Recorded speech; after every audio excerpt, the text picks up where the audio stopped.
Do you want to overhaul your entire Slay the Spire game with just 2 mods? Or are you just a very big Hollow Knight fan? If either of these two things are true for you, the Bug Knight class mod and the Hallownest Act mod by Venom will make you very happy.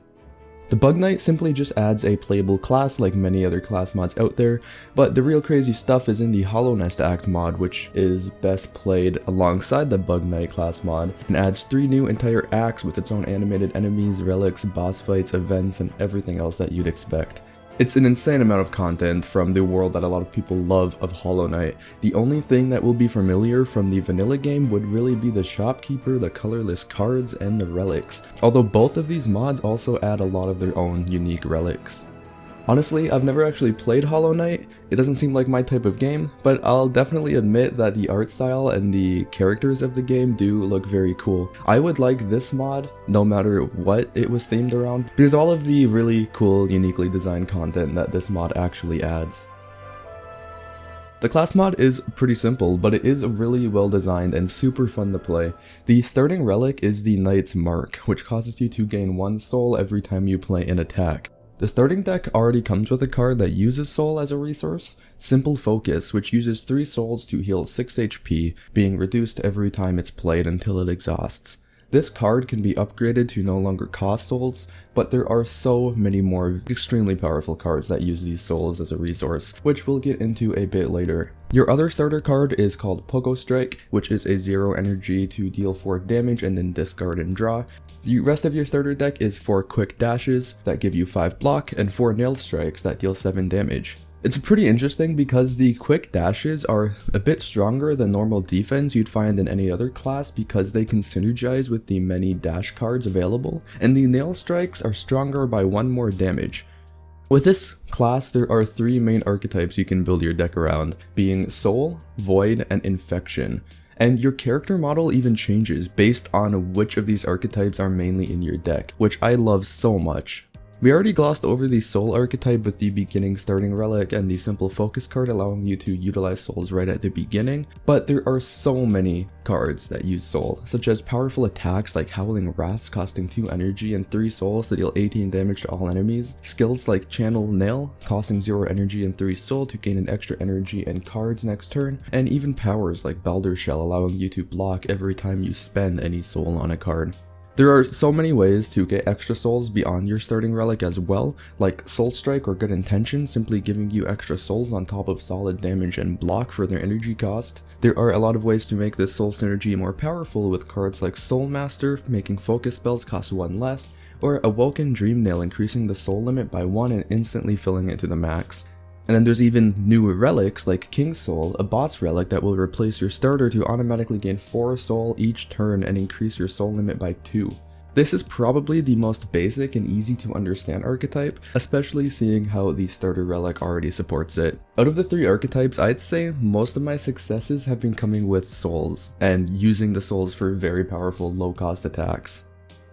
The Void archetype is a mutually exclusive archetype to souls. If you have any Void stacks, you cannot hold or gain souls, so you do have to pick one or the other. You gain stacks of Void by using any card with the keyword Void. The following number indicates how many stacks of Void that you'll get. Void stacks will increase the damage of any Void card that you play by 1 per stack, very similar to Strength, but you'll take 33% more damage from enemy attacks if you have any stacks of Void, and you lose 1 stack per turn, so you need a few Void cards in your deck to consistently keep that up. It's definitely much harder to pull off a solid Void deck, especially early game, since you are going to need multiple Void cards to make this work. Most common Void cards are much more powerful than their energy cost would suggest. Commons like Vengeful Void dealing 4 damage 3 times, and uncommons like Black Tendrils dealing damage to a random enemy and healing for 33% of that damage, which both really scale amazingly with the Void stacks, giving them extra damage or more healing. Most of these powerful Void damage dealers do exhaust, so you do need to set up some type of engine to keep gaining Void if you hope to scale enough to win in the later parts of the game. This can be done with cards like Sibling Shadow, returning Void cards from your exhaust pile to your hand, or Soul Master making all of your Void spells generate 1 extra Void. And even with relics like Void Idol, a boss relic that can replace your original starting one to make Void cards no longer exhaust, but your nail strikes will now all exhaust instead.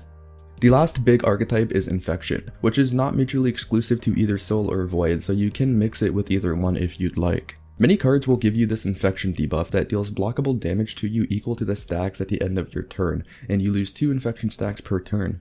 You may ask yourself why you would ever want this, and that's mainly because the cards that give you this debuff are pretty dang powerful. Nearly all of them being a strong attack that also applies poison. The common cards that do this are Infected Attack, dealing 4 damage and applying 4 poison for 3 infection, Infected Cyst, dealing 11 damage and applying 3 poison to all enemies for 4 infection, and Tainted Husks, applying 2 poison to a random enemy up to 4 times for 3 infection. These infection stacks can be manipulated by cards like Glowing Womb, turning infection into some block at the end of your turn, or Infection Assault, dealing a ton more damage based on how many stacks of infection you have. In my experience, diving deep into an infection archetype right away is not that great of an idea until you have a solid defensive strategy going on, because these infection stacks will hurt you a lot. You'll often be stacking up to around 20 or more if you have a very solid infection deck, which is a ton of damage to take, especially if you've spent all of your energy and card draw on these attacks that apply this infection, and not on defenses that will be able to block that infection.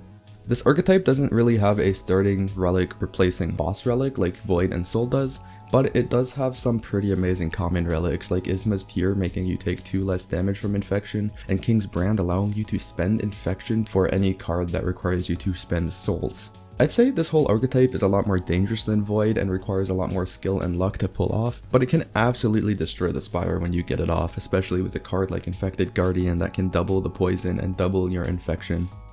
Beyond that, there's a lot of little mini synergies, like the dash cards I slightly looked over, ally cards, exhausting, spamming low cost cards, and probably just so much more stuff.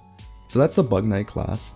I like this class a lot. I'm not a complete master at Slay the Spire by any means, so I can't say whether or not it's perfectly balanced, but I can say that it is super fun to play. There are a lot of different strategies you can play with, all seeming pretty viable and requiring some advanced decision making to make work. Now let's talk about the Hallownest Act mod. This is where it turns into a complete overhaul of the game. I really love it. The artwork and animations are all from Hollow Knight, which is of course a beautiful game if you've ever seen it, and the designs of every single enemy as far as their skill sets and attack patterns are all really interesting, and for the most part not super confusing. Some of the hallway fights are a new take on vanilla fights, like Act 1's Balder being a lightly stronger louse, Act 2's Mantis Youth being similar to birds, but constantly debuffing you, and Act 3's Hive Soldier / Guardian fight being kind of like the Darkling fight, 3 enemies that are hard to kill, and if not dealt with correctly, they'll just keep on healing and reviving. Those are just a few examples of hallway fights. There are a lot of completely unique ideas as far as these guys go, with a few favorites of mine including the Flukemon, who's split into 2 powerful enemies upon death, the Tick-Ticks and Crawlids with 1 Thorns in Act 1 that make you think really hard about your attacks, and Kingsmold, a tough enemy who is accompanied by these balls that will turn spiky if you ever attack them. The Act 1 elite fights are pretty cool. I think having a solid Act 1 elites is a super important thing for this game, since these are the elites that you'll be seeing most often. These are the guys that will set the tone for the rest of your run. You have the Moss Knight, who you need to kill quickly before he goes into his cocoon to heal up and leave with a bunch of damage. The Vengefly King, who will swarm you with minions that apply the swarmed status effect. And my favorite, the Crystal Guardian, who will gain strength for every 12 damage that you deal to it, and it applies vulnerable to both you and itself on the 4th turn with a very heavy hitting attack. So you have to get ready to kill him on that 4th turn or be ready to take a whole bunch of damage. Nosk is an Act 2 elite that will start the fight off as this harmless little dummy that drains your stats every turn, but once you kill that dummy, a big giant spider appears to reveal the actual fight. This is a pretty interesting take on the whole idea of Lagavulin, where you want to set up your good hand and set up your powers before the fight actually starts, but the dummy is permanently draining your stats, so you have to really think hard about when you want this fight to start. And then there's the Collector, an Act 3 elite that will constantly take your cards from your deck, and you can take them back if you attack him. He also summons a bunch of minions. As for the bosses, I don't want to go over every single boss in this mod, because that's half the fun of playing these act mods, to figure out these bosses yourself, but I will talk about one boss per act that I found the most interesting. The Broken Vessel boss in Act 1 will constantly spawn these infected balloons that apply a ton of infection to you per turn, acting exactly like the normal infection that I talked about in the Bug Knight class, dealing blockable damage to you at the end of your turn. This fight can get very out of hand if you lack the AoE damage or enough single target to kill the boss before that infection starts stacking too high. But what I find really interesting about this boss is that you're much more inclined to go with an infection synergy if you're about to fight him, since the infection that his balloons apply to you will count into your favor.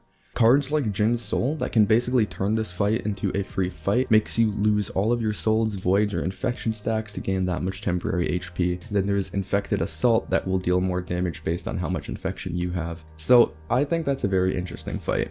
Troopmaster Grimm from Act 2 will gain a whole ton of block and barricade, then a few turns after that he'll absorb all of his block and deal that much damage. So in this fight, often a good offense is going to be the best defense if you want to make sure he's not going to be hitting you for like 80 damage in one turn. He also gets this special form of thorns that allows him to deal damage back to you as he's hit, but will be decreased by half every turn.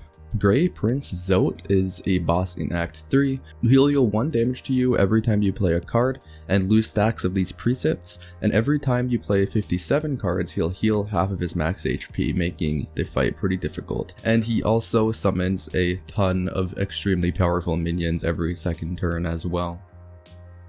The events added in this mod are mostly good, with a few exceptions that annoyed me more often than not.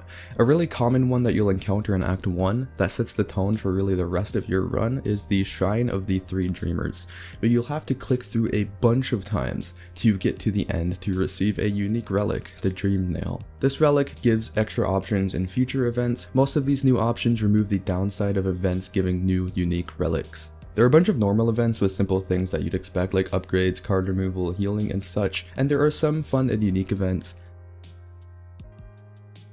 I'll let you discover most of the events yourself. Some of these are really cool, others are a lot less cool, but most of these new events will grant you new interesting cards or relics that you can really change up how you play, making this feel even more like a brand new game set in the Hollow Knight world. So this mod is great. Once again, even if you don't like Hollow Knight, you can't deny that these two mods have enough content to completely overhaul the game with super interesting mechanics and fights. I look forward to playing a lot more of this and for updates coming into the future.